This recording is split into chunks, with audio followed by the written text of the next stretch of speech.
So, you're interested in learning about Windrager, huh? Look no further than this hypothetical Windrager guide. Why is it hypothetical, you may ask? Well, because ain't nobody got time to farm a gazillion scrolls just to make build guides. I would rather jump off a cliff that's steeper than my analytics, and that's saying a lot. But you guys didn't hear that from me, so let's get into it.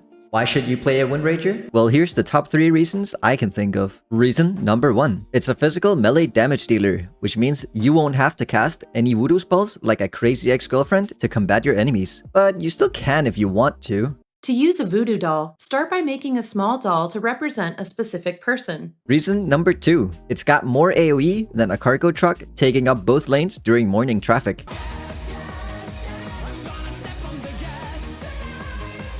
And finally, reason number 3. You get to look cool and unique by playing a spec that's more rare than uncooked steak. It's almost like you got to stick your knife in it to kill it. I mean, the thing's still fucking moving. If that sounds good to you, then here's how to get started. For starters, you can pick Charge, Shout, Storm Strike, and Sinister Strike. This package should get you sorted nicely into your new life as a suck enjoyer.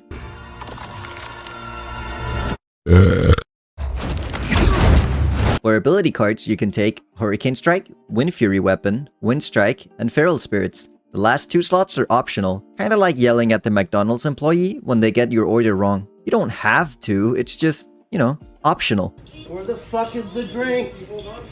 What's taking so long? Jesus fucking Christ! It's pissing me off!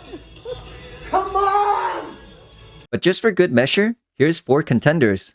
Chain Lightning, Shamanistic Rage, Herod's Legacy, or Whirlwind. For talent cards, you can start with Doom Winds, Zephyr, Fury of the Winds, and depending on what you carded for abilities, you can pick a package. If you chose Chain Lightning, you can card Maelstrom Weapon, Pack Enhancement, and Pack Leader. If you chose Shamanistic Rage, you can card Primordial Fury, Shamanistic Rage Harvest, and Stormborn. And lastly, if you chose Herod's Legacy and Whirlwind, you can card Raging Winds, Rampant Tornado, and Rising Winds, which one of the 3 packages you start with only affect your early journey, as it would be beneficial to gather at least most of these talents and abilities to make your finished build with. Provided you have enough mental stability to try and fully roll this build, here's even more talents and abilities you can try to roll for and synergize with in the future. Feel free to pause a lot here or take pictures for future reference.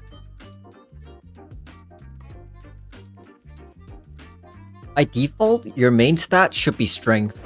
But depending on how you roll the build and which talents you decide to pick up, it could be worth considering Mental Quickness as an auto-include for that little extra oomph on your nature damage.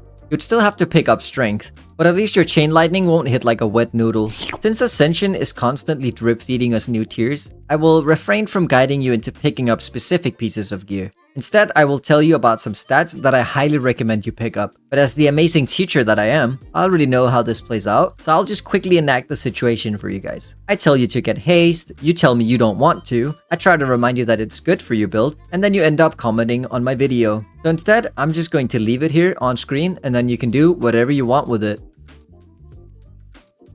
Now that you know what gear to bedazzle yourself with, it's time to have the game modes talk. With Windrager having a lot of its damage invested in AoE and Cleave, the best game modes for this spec would arguably be Mana Storms, Adventuring, and Dungeons. However, it can still work alright in raids, provided you can find a group willing to take in a lost puppy like yourself, trying to play another one of my crazy builds. No, seriously, why are you watching another one of my moronic build guides? However, it's not completely hopeless. At least you can provide the other serious melee metagamers with Wind Fury totems. That way, they can pump even harder on their ridiculously overpowered single-minded Fury builds while doing 2 lines of crack cocaine so they can face roll their keyboard even harder. But oh well, sometimes you just gotta accept that you're the water boy and barely made it onto the team in the first place. For rotation, there isn't really much to talk about. For basic abilities, it's a simple priority system. Just make sure you keep your rend up or you'll be more useless than a waterproof teabag. Oh, and of course, use Feral Spirits as often as you can, but do try to incorporate as many pack leader stacks as possible. Nothing is more satisfying than turning into a crazy neighborhood cat lady and watching your wolves go bazanga on the enemy. Broadly speaking, you can hit any of your basic abilities and do decent damage, which actually makes playing the build oddly satisfying. I'm just now starting to think this build might be good for people with half a brain committed to Ascension and the other half to Netflix. For random enchants, I recommend that you grab these. It's possible there's better enchants out there if you decided to dive into it and really search for them, but these ones will make for a fine first set of starter enchants. And that's pretty much the basics of playing Windrager. I know it wasn't the typical style of video, but hopefully you enjoyed it anyways. If you have any questions, feel free to put them in the comment section or ask around on my Discord for advice. There's plenty of people in there more qualified than me to help you out. As always, I love you all, and I'll see you guys in the next video.